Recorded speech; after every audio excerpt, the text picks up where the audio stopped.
Hello! So we will be starting Unit 12 in our Foundations Phonics program this week. This unit will last for about 3 weeks. And we're going to be looking at multisyllabic words. That is words that have more than one syllable. So we'll be looking at mostly two-syllable words. We'll be looking at 3 main types, and I'll show you some of those on the board. We'll talk about how we mark them, how we tap them on, and the spelling rules for those words, which are pretty specific. So we will be looking at words like napkin, which is a two-syllable word. We will be looking at words like sunfish, which is a compound word, two-syllable word where both syllables are words themselves, and a word like reptile, which is a word where we have 2 syllables, but one of the syllables is a vowel consonant E syllable. So let's look at the basic one, napkin. We encourage our students to scoop the syllables when they're writing them, and then when we do each syllable, we're going to spell them out. If we're going to do napkin, we'll tap out nap, n, a, p. Student will write it, and then kin, k, I, n, and then they'll write it. For our compound words, the same exact thing. Here's a word like sunfish, right? Still scooping the syllables. When there's 2 vowels, we're going to split it between the 2 consonants. And again, they can tap these out just as they did before. Sun, s, n, write it, and then fish, f, I, sh. And they can write that. Don't forget the sh is a digraph. It only gets 1 tap, and most of the kids already know that from doing it all year. And the last type here, reptile. This is a word that has a different type of syllable, reptile. You can see it has a vowel consonant E one at the end.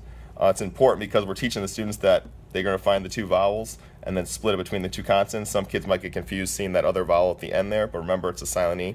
If we were going to mark this one further, this is a closed syllable that we've done at the beginning of the year, so the kids know that the P is blocking in the E and the E says rep.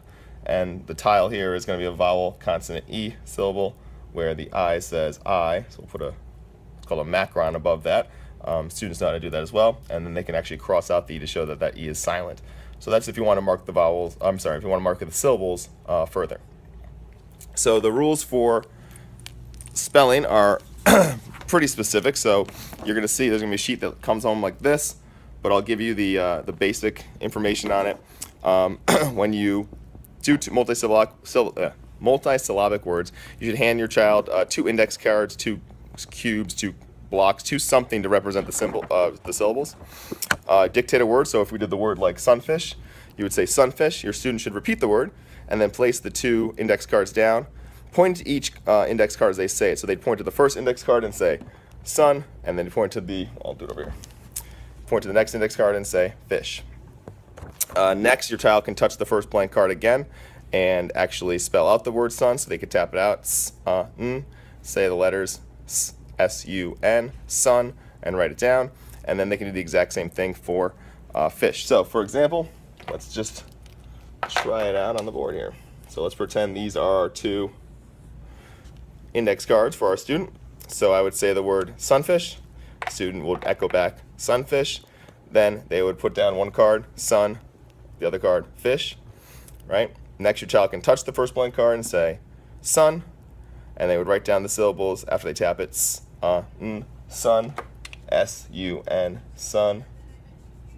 And then the same thing for fish, they would say fish, and then if they need to tap it, f-ish, and then write down the syllables, write down the letters F-I-S-H, fish. And they have the 2 syllables. And then if they put those 2 syllables together, those 2 syllables would make the 2-syllable word. All right, so practice these at home, and we will continue to work on these here. Again, your homework sheet will be coming home as well, explaining some other activities and examples of words that you can use. So that's Unit 12. We have 2 more units left, Unit 13 and Unit 14, and I'll be sending home more information about those soon. All right, have a good one. Bye.